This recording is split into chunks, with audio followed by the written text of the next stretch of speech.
AIMIM के दावे के बाद अगर सबसे ज्यादा किसी को चिंता होनी चाहिए या फिर सेंधमारी का डर होना चाहिए तो वो प्राइमरीली आप ही की पार्टी है।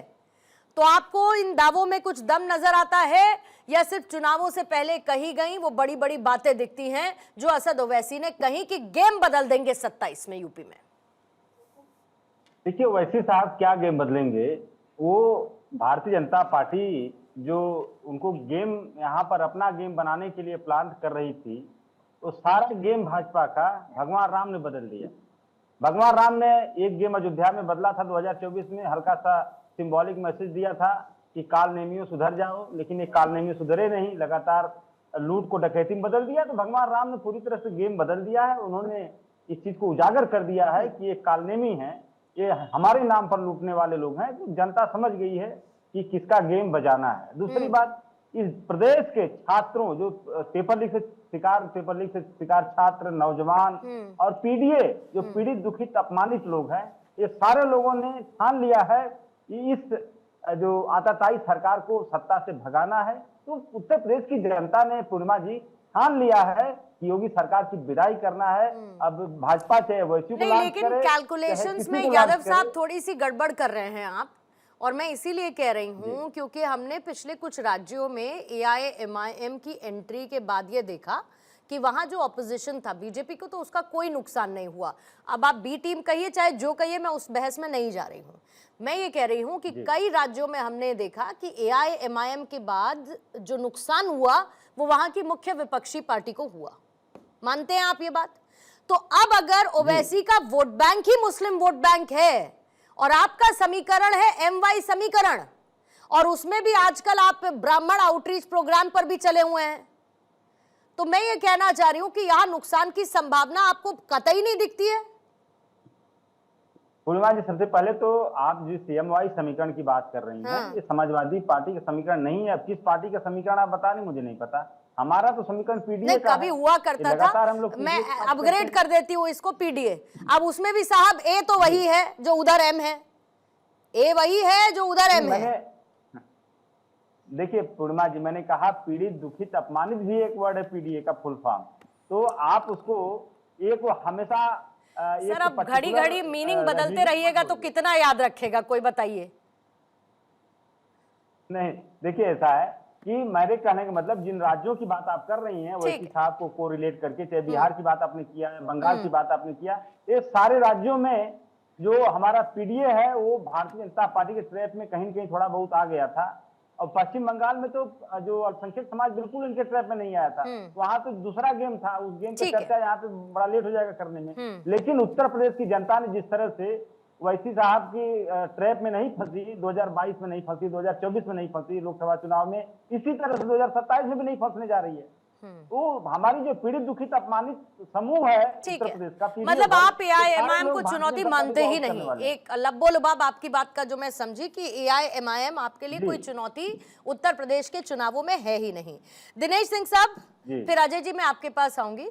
दिनेश सिंह साहब, देखिए बीजेपी पर यह आरोप लगता रहा है, एक तो एआईएमआईएम के उसके बी टीम होने का, दूसरा आरोप यह लगता है कि आइडेंटिटी पॉलिटिक्स की आपकी राजनीति में आप उसका काउंटर या साथ साथ चलने वाला रखते हैं आइडेंटिटी बेस्ड पोलराइजेशन। अब उस पोलराइजेशन में कहीं ना कहीं इनडायरेक्टली आपको बेनिफिट करते हैं असद ओवैसी, जहां जहां वो चुनाव लड़ते हैं।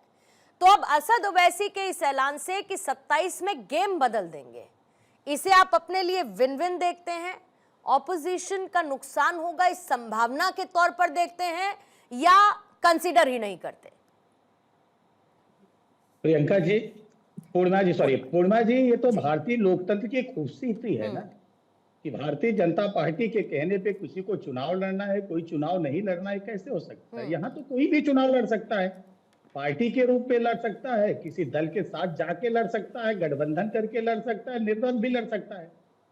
और कुछ लोग ऐसे हैं इस देश में, बयानवीरों की कमी तो है नहीं, ये लोग यही हैं, ये चुनावी समय में दिखते हैं और दिखकर ये प्रयास करते हैं।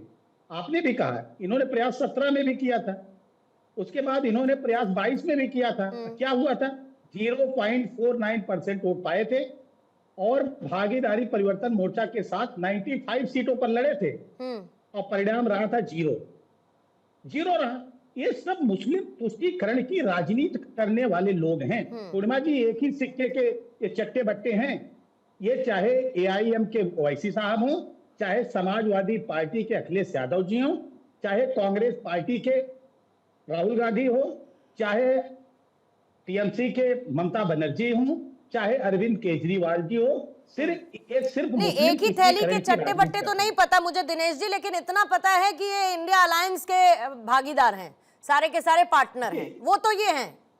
हाँ, मैं वही कह रहा, एक तो है तुष्टीकरण की राजनीति जो ये दल करते हैं, और भारतीय जनता पार्टी तुष्टीकरण की राजनीति नहीं, भारतीय जनता पार्टी संतुष्टीकरण की राजनीति करते हैं, और उसी के अनुसार उसको परिणाम भी तो मिलता सर है। 80-20 का बयान दिनेश साहब, फिर 80-20 का बयान क्या है? नहीं भाई, यही तो एक कर रहे रहोगे हैं तो सेफ रहोगे, फिर इस बयान का क्या मतलब है? इसलिए कि आगाह करना चाहते हैं, और लोगों ने संदेश दिया। अभी हाल फिलहाल में पुणे में ही जा रहा था, अभी बंगाल में तो यही हुआ। ये क्या कर रहे थे पश्चिम बंगाल में, लेकिन पश्चिम बंगाल की जनता ने अभी अभी परिणाम दिया है कि ये तुष्टीकरण नहीं चलेगा, ये सुशासन चलेगा। ये कुशासन करते हैं, ये दंगा फैलाते हैं, ये आतंक फैलाते हैं, और भारतीय जनता पार्टी तो सुशासन फैलाती है। ये तुष्टीकरण की नहीं है, संतुष्टीकरण की राजनीति करती है। हम इस तरह के बयानबाजियों में नहीं जाते हैं, हम अपने काम पर विश्वास करते हैं, और उसी का परिणाम है पूरे। ठीक है, ओके, अशोक जी आपकी बात का जवाब देना चाह रहे हैं। अशोक जी जल्दी से अपना जवाब दीजिएगा, फिर उसके बाद अजय जी आपके पास आती हूँ, फिर रासबिहारी सर मैं आपके पास पे आऊंगे। देखिए, अभी कल की बात है, टीएमसी के जो महिला सांसद महुआ मोइत्रा के ऊपर जिस तरह से हमले करवाई भारतीय जनता पार्टी, ये आतंकी पार्टी होने का सर्टिफिकेट इसको मिल गया। ये लगातार जब से चुनाव जीती पश्चिम बंगाल में, आतंक फैलाने के अलावा और कर क्या रही है? ये कह रहे हैं कि लोकतंत्र की खूबसूरती है, गजब खूबसूरती। आप देखिए भैया, लोकतंत्र में 27 लाख वोट आपने कटवा दिया, 7 लाख वोट आपने जुड़वा दिया चुनाव से ठीक पहले। ये लोकतंत्र की खूबसूरती है? ये लोकतंत्र की बदसूरती है। लोकतंत्र के ऊपर बदनुमा दाग मोदी सरकार, बदनुमा धब्बा है मोदी सरकार, जो इस लोकतंत्र को इस तरह से कुचल रही है ना भाई साहब, कि लोकतंत्र करा रहा है कि ऐसी सरकार जो हमको मतलब जनता के 3 बार के फैसले पर आप सवाल उठा रहे हैं, जो इसी लोकतांत्रिक व्यवस्था का हिस्सा है यादव साहब। 10 सेकंड है ना? और जनता ने, 1 सेकंड दिनेश जी, और जनता ने अगर आपको 24 के लोकसभा चुनावों में उत्तर प्रदेश में ज्यादा सीटें दिलवाई, तो फिर वो उसको भी अगर इस नजरिए से देखा जाए, अगर आप जनता का मजाक उड़ा रहे हैं लोकतांत्रिक व्यवस्था के तहत, तो फिर तो आपको भी इतनी सीटें नहीं मिलनी चाहिए थी फिर तो। पूर्णिमा जी, जनता का मजाक जो लोकसभा के सांसदों को खरीद रहे हैं, वो लोकसभा के सांसद तो टीएमसी को वोट दिए थे ना, सॉरी, जो जनता टीएमसी की, पश्चिम बंगाल की जनता ने टीएमसी के सांसदों को वोट दिया था। महाराष्ट्र में जो उद्धव ठाकरे के पार्टी के लोगों को वहां की जनता ने वोट दिया था। आम आदमी पार्टी में, वहां पर आम आदमी पार्टी को दिल्ली की जनता ने वोट किया था, भाजपा ने नहीं किया था। लेकिन गब्बर सिंह का शोले जिस तरह से एक बड़ा टीवी जो चैनल ने चलाया, ठीक है, दिनेश जी जल्दी से जवाब दीजिएगा। जल्दी से, क्या लोकतंत्र है? क्या है कि देखिए, समाजवादी पार्टी और ऐसे पार्टियों का धरातल। अब समाजवादी पार्टी क्या काम कर रही है? इनके नेता सुबह उठते हैं, पहले एक्स पर जाते हैं, और दोपहर में प्रेस पर जाते हैं, और ऐसी एक्स और एक्सप्रेस चला रहे हैं जिसमें जनता नहीं है। एक्सप्रेस जो इनकी चल रही है उसमें जनता सवारी नहीं है, और भारतीय लोकतंत्र में जनता ही जनार्दन होती है। ये ट्रेन ऐसे ही चलेगी, ऐसे ही खाली दौड़ेगी, और उसका परिणाम भी आप देखिए। जनता देगी अशोक बीच में, अशोक जी नहीं बोलता करके, मैंने आपके बीच में नहीं बोला ना, ये कौन सा? तो इसलिए और जो आप पीडीए का, जितनी बार पूर्णिमा जी आप इनसे सवाल पूछेंगे, पीडीए का मतलब बदल जाता है, लेकिन इनके यहाँ पीडीए का एक ही मतलब है, पहले डिंपल फिर अखिलेश, उसके आगे सपा शेष, बस यही है। उस परिवार के अलावा, परिवार डेवलपमेंट अथॉरिटी के अलावा इनके पास कुछ है नहीं। पीडीए करते हैं, और सारा लाभ की बात जो है वो सिर्फ परिवार में बांट देते हैं। उस समय आता है तो अशोक जी को लाभ नहीं मिलेगा। ठीक है सर।